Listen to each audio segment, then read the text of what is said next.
I'm sure some of the 5 people who accidentally clicked on this video may be wondering why I want to criticize Wisecrack when there are so many other worse channels out there. Because I'm a coward, I won't name names, but I can assure you that there are plenty of creators that annoy me more.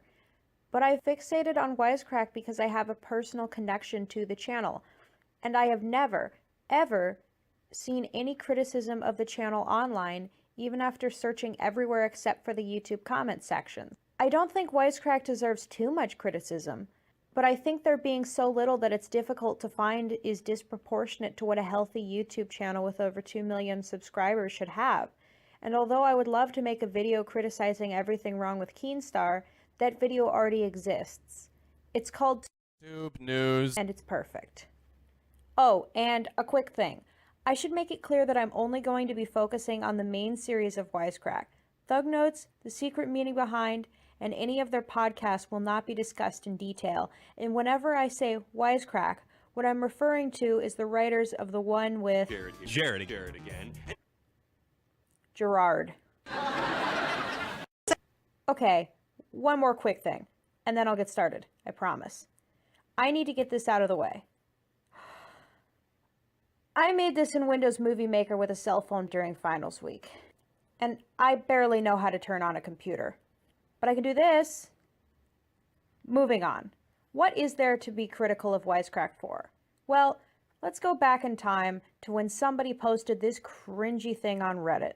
Now, even though this was a very extreme example, it became the notorious center for the new culture that had been developing, the celebration of media for being intellectual. Basically, just another way for people to feel better than other people. Now, at least the most active members of this community are few and far between. And I'm not saying that Wisecrack condones this kind of behavior, but I do recognize that Wisecrack is a company that knows its audience well enough to capitalize on it. And I do think that Wisecrack purposefully intellectualizes their content.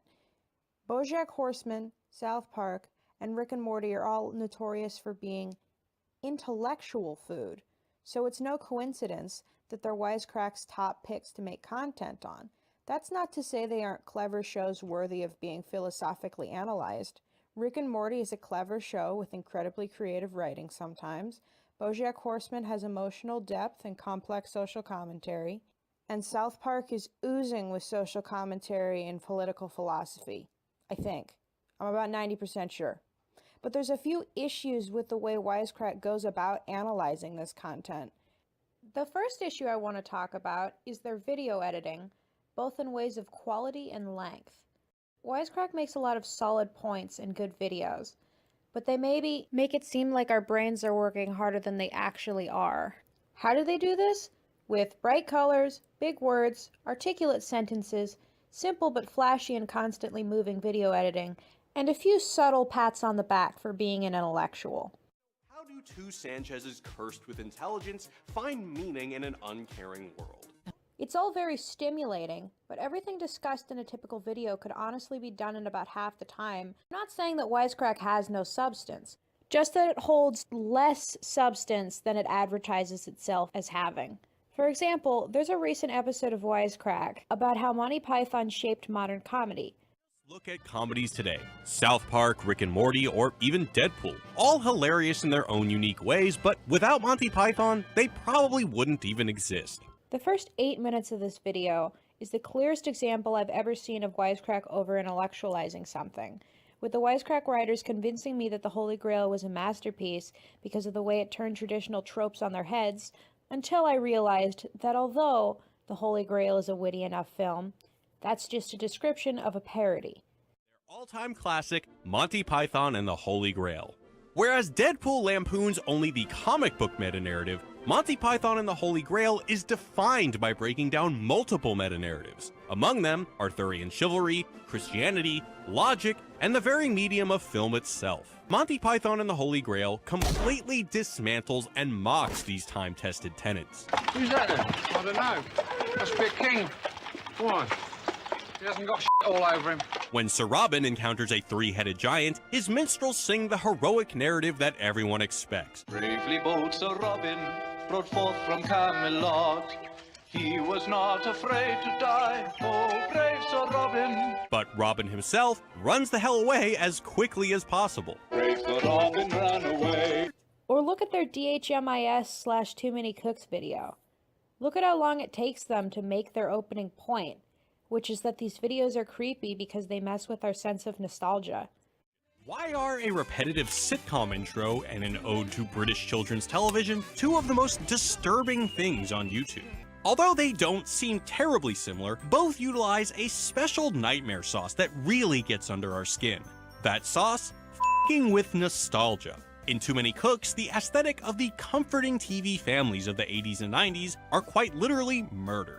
While in Don't Hug Me, I'm Scared, our childhood mentors are inverted into Orwellian despots. But what makes this worse than, say, watching Nightmare on Elm Street? You see, nostalgia offers three psychological benefits. It acts as a repository for positive feelings, a contributor to self-esteem, and as a method of social connectivity. Because who hasn't read all 52 ways you know you're a 90s kid? Since nostalgia makes us feel so good, disrupting it can really mess with your head. According to one school of thought called terror management theory, nostalgia can be a handy way to combat the terror of our mortal existence. No longer able to take comfort in God or an afterlife, our secular age has put more emphasis on other kinds of immortality, like having kids, making your mark on the world, having a national identity, or having your dick cast in plaster. This is where nostalgia comes in. A 2006 study found that nostalgia helps to provide meaning in our lives by allowing us to relive idealized memories of our past in order to feel better about the future. But unlike some media that shamelessly parrots nostalgia to give us the warm and fuzzies, Too Many Cooks and Don't Hug Me, I'm Scared use nostalgic references to draw us in and then give us a good old-fashioned mind. Rather than dressing up like Ghostbusters, Too Many Cooks and Don't Hug Me, I'm Scared over-identify with these references to the point of horrific absurdity. They use the sappy intro music, Too Many Cooks, dated retro graphics, and simple puppets with bright colors to pull you into a nostalgic state and then undermine it. So when everything goes to hell, they're literally ruining your childhood, and not like The Last Jedi did. The nostalgic feel-good memories that pacify. Oh, right. The poison for Cusco. The poison chosen specially to kill Cusco. Cusco's poison. Fat poison? Yes, fat poison. Got you covered. The next issue I want to talk about is what I call, since 2 seconds ago when I thought of it, the analyser's bias. This is when the person who's analyzing a work of art states their own opinion of what it's supposed to mean as fact. For example, the Wisecrack video analyzing the entirety of season 19 of South Park. This video is mostly fine, with my only complaint being Wisecrack's before-mentioned assumption that their interpretations of the creator's intentions behind several scenes were fact. In this video, Wisecrack's analysis concludes that season 19 of South Park was created to pick apart flaws in the methods used by the trend of more radical social liberals, and showcases that often these groups' motives aren't always as pure as it seems. Now, I personally agree that the motives of and methods used by many of the members of the social left are counterproductive, without disagreeing with their ideologies regarding social equality. And again, when I watch season 19 of South Park, I see a lot of this, but I also already believed that stuff. And in this current climate of more polarizing political beliefs being popularized, I feel like a bit of an outcast. So I'll actively look for signs that my favorite media agrees with me. In one part of the video, Wisecrack states with certainty that South Park is arguing that non-mentally handicapped people's never use this word outlook towards the word retarded creates an unhealthy protector-victim relationship. When PC Principal encounters a marginalized person, Jimmy, who doesn't want his help, he finds Nathan, who more aptly suits his narrative of the world. Nathan plays the role of a helpless victim whose feelings of outrage reflect PC Principal's. Could you tell Jimmy how you feel when people use the word retarded? It hurts my feelings because I feel bad. Are you serious right now? The point is not that using the word retarded is okay because someone with a disability uses it, it's that this relation of protector-victim is always disempowering to the victim, who will only be validated by virtue of their helplessness. Now, I think there's a high chance that the creators were making this argument through the episode, but it would be arrogant of me to assume that with absolute certainty. It could just be that Matt Stone and Trey Parker find people who are overly careful with their speech to be irritating and built an episode around them being just critical and mocking, instead of deliberately analyzing the reasons behind their irritation and then proceeding to be constructively critical and also mocking. Maybe they just find the image of a handicapped person using the word retarded to be hilarious. Or maybe Matt Stone and Trey Parker are motivated by money and like to tease at both liberal and conservative viewpoints as an attempt to attract a larger audience. And lastly, I try not to rule out the chance that the annoying angry people in my queer youth chorus were right, and the show really is just a product of its time, filled with instances of the creator's internalized bigotry. I don't think these are the case. I hope that these aren't the case. But wouldn't it be foolish to completely rule them out? I understand that this might seem a bit nitpicky, but I believe a channel that promotes itself as an intellectual tool should take into account that humans have the capacity to be wrong, especially when analyzing art. And I believe not doing this could potentially lead to a bit of an unhealthy power dynamic, where instead of watching Wisecrack videos because we like hearing a wide array of interpretations, we watch them because we want to find out the truth behind our favorite media. With as high as a production value as Wisecrack has, we are going to be more prone to trust them, which just means they need to be all the more careful about not stating their own interpretations as facts. They're not all-knowing when it comes to artistic interpretation, but I personally think they sometimes act as if they are. Now, we're not arguing that diversity is bad, and neither is South Park. On one hand, Kyle's growing distance from Terrence and Phillip is a commentary on how millennials' newfound awareness has rendered old-school South Park humor no longer relevant, which leaves Matt and Trey feeling as old as Terrence and Phillip look. That's what the show is ultimately saying.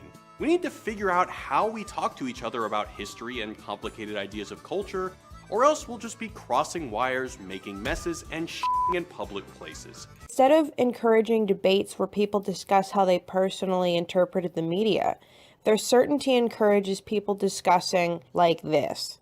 Maybe as an alternate conclusion to the one they went with, Wisecrack could say, "This is how we interpreted it," and then build on their own interpretation and expand on it in a self-contained manner. This would bring some originality to the video, make it not simply a recap, and shy away from over-intellectualization. The next issue I want to talk about is also a cause of potential misanalysis, which is their tendency to overanalyze minor details. I think that part of this is their natural tendency to overthink things. But another part of it may be that they know their audience, and they know their audience is going to respond well to the potential of understanding a piece of fiction deeper than most people do, and getting to feel that there's intellectual value to the art that they consume. A good example of this is in their take on Civil War. I felt that the dark and gritty atmosphere was mistaken for something that had bearing in today's society. Admittedly, there are bits and pieces that do, like drones and a strong political climate, but these are mostly empty symbols because Disney is a huge corporation. And you can probably admit, whether you're a fan of large corporations or not, a huge corporation mainly focuses on creating something that generates a profit and large audience. Although, to be fair, I did find Civil War to be boring, so Wisecrack's take on it was inevitably also boring to me. I'm going to be honest, I didn't get all the way through. And yes, that may be a personal problem, but I've already built my entire argument so far on personal observations. Another more detailed example of Wisecrack picking apart minor details in fiction that might have just been put in either randomly or lazily is in the first of their videos on Pickle Rick, where the question, "Why did Rick turn himself into a pickle?" is brought up. Jared claims that because therapy is boring is the easy way out, And then there's the other easy answer to avoid family therapy. and concludes that Rick turned himself into a pickle to avoid having to come face to face with the inevitability of being confronted with his own emotional failings, which is exactly what ends up happening. There's some good stuff about this video. I really like their point on infinitude. But what I don't like was that I feel the title and the idea that there was some deeper motivation and character for Rick kind of misses the point of the show. Not only is Rick and Morty a comedy, but this monologue is the defining joke of the episode. What makes this monologue funny is the fact that Dr. Wong is able to adapt to every mentally ill situation the Smith family pulls out, no matter how bizarre it is in the context of what one can only imagine her reality to be, all while possessing the typical demeanor of a therapist. Rick walking into her office as a pickle is nonsensical, and yet instead of reacting in fear or confusion or curiosity like any normal human being would, it seems to underwhelm her, and she is able to correctly identify several of Rick's psychological problems as if she had been studying him for years. And this was obviously to Rick's surprise, implying he wasn't expecting her to actually pin him down in a way that could potentially make him uncomfortable. The only connection between your unquestionable intelligence and the sickness destroying your family is that everyone in your family, you included, use intelligence to justify sickness. You seem to alternate between viewing your own mind as an unstoppable force and as an inescapable curse. And I think it's because the only truly unapproachable concept for you is that it's your mind within your control. You chose to come here, you chose to talk, to belittle my vocation, just as you chose to become a pickle. You are the master of your universe. Maybe the writers really had intended for him to have specifically turned himself into a pickle to avoid emotional vulnerability, but come on, therapy is boring. I have no doubt that you would be bored senseless by therapy. If Wisecrack had just made a video on how Dr. Wong's monologue had ended up having bearing with Rick, that would have been fine. Okay, I'll admit this is getting a bit too nitpicky. Moving on. The last issue I have with Wisecrack is the amount of videos they make. Seriously, from September to December of 2015, Wisecrack made 3 main series videos, and they were all pretty decent. But look how many they've made in the last 3 months. I stopped counting after 14. This increase in content wouldn't be a problem if so many of them weren't "The Emoji Movie is a totalitarian nightmare," "The Accidental Philosophy of the Boss Baby," "The Philosophy of a Slightly Above Average Marvel Movie," "Rick and Morty Part 38.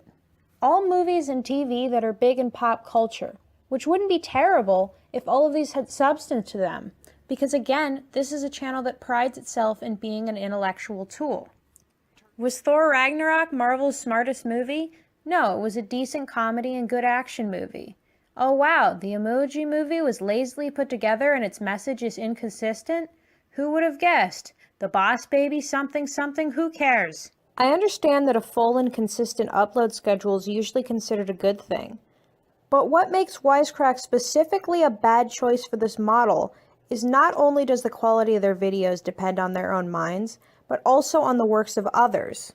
There simply just doesn't exist enough quality mainstream content with actual substance to it that's meant to be philosophically analyzed for Wisecrack to make as many videos as they do about mainstream culture, specifically main series videos.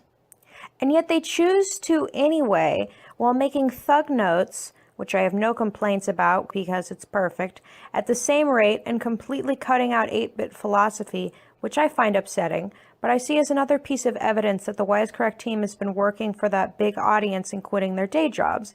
8-bit philosophy wasn't very exciting and didn't pull in the views that their other series did. But 8-bit philosophy also handled its own topics that didn't depend on material someone else created, which was a refreshing change of pace and gave the channel some variety. And some really good videos came out of it too, like Is Gender Real? Or Is It Wrong Not to Vote? The latter of which actually softened my previous stance on the topical manner. Okay, I've been pretty negative towards Jared for a while now, so I want to be a bit more positive and constructive as I draw closer to my conclusion, because even in all my irritation, I actually still like Wisecrack. And of course there's going to be something wrong with the channel. It's a thing created by human beings. So, how am I going to be constructive? Well, I want to look at some of my favorite Wisecrack videos. I went back and rewatched them, and I started to notice 2 common themes. One, that the piece being analyzed was one in which the artist had, as far as I can tell, a specific meaning or message behind the creation. I'm not saying that this is the only kind of media that can be analyzed, but these are the videos that Wisecrack's degree of certainty worked for. And 2, that the analysis itself, instead of making stretches or digging around with minor background details, rather took the time to refresh me with the parts of the fiction I missed my first time through. For example, one of my favorite Wisecrack videos is called How South Park Gets Trump Right. In this video, Wisecrack points out that the language of an A and B plot of a specific South Park episode mirror each other, implying that the plots themselves as a whole also mirror each other. Brilliant about this episode is how the A and B plots parallel each other. The parallel is hinted at early in the episode through subtly coded language. Kyle, wondering why Heidi's staying with Cartman, asks, "How is she still supporting him?" "She loves him, I guess." "But he clearly sucks, She has to know he sucks. What the hell is going on? Here, his wording is deliberately identical to the stock language critics use to question why Trump voters continue to support him. Kyle then straight up asks Heidi what the deal is, and here's where the parallel falls perfectly into place. It turns out Heidi and Cartman, like President Garrison, are about to celebrate their 1-year anniversary. I know you and Cartman have an anniversary coming up, and I was just wondering, how do you think he's doing? As a boyfriend. Kyle presses the point again, using language perfectly suited to Trump. Some of us are thinking that, maybe he's not super qualified to be with you? Here, Kyle is pretty clearly playing the role of a liberal reporter interviewing a Trump supporter. What are the things about Cartman that you find remotely redeeming? This approach does not prove very tactful, and Heidi doubles down on Cartman. He's great! We're doing great! You don't know what Eric's like when we're alone, okay?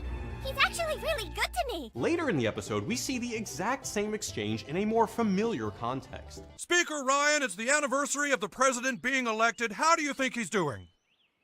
Well, what do you mean? He's great! We're doing great! This gave the episode a whole new meaning surrounding the dynamic between regretful conservatives who fear that they may have made a voting error last election, doubling down on their decision when they're met with less than support from I told you so liberals.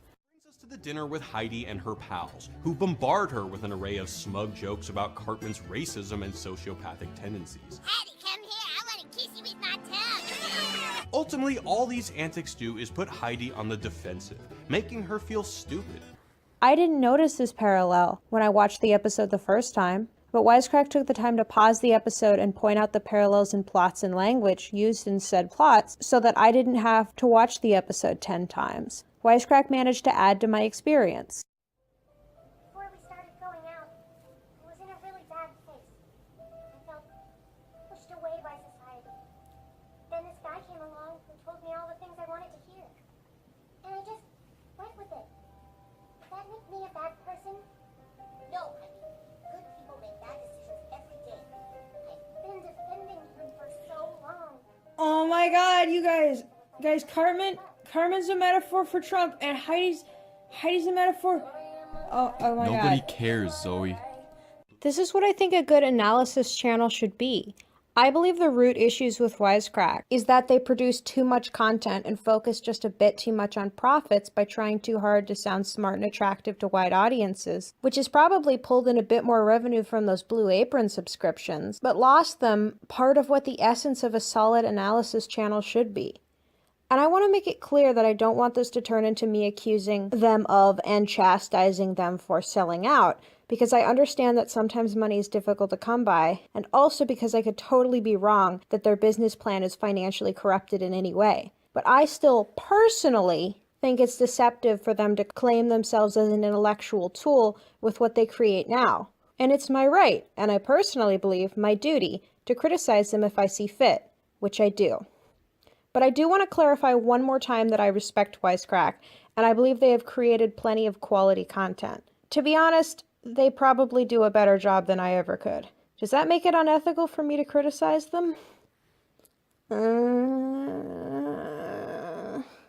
In conclusion, I think all Wisecrack really needs to do is change their titles to make them a little less game theory reminiscent, make the videos 40% shorter, make 60% less main series videos, state their personal interpretations as personal interpretations, put out a more diverse collection of videos, maybe some not being rooted to a specific TV show or book or movie, and most importantly, be a bit more uncertain that they're truly intellectuals.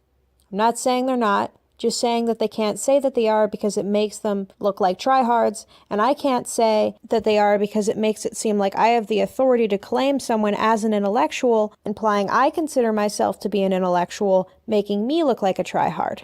Oh, and a side note, I think we as the consumers of these videos should be a bit more skeptical. Anyway, I think all this in compound, with them making videos that they care about more, Wisecrack could be a great channel. And you know what? I'll go back on my previous statement about not calling them intellectuals to say, hey Wisecrack, I would personally call you all geniuses if you brought back 8-bit philosophy. It might not have been as appealing as your other shows, but damn it, it was an important one. And I know how much you're dying for validation from an 18-year-old whose inner ear really hurts a lot right now. Also, if you like this video, Leave me a like because I'm fully prepared to get a lot of hate for this, and I'm hoping that will balance it out.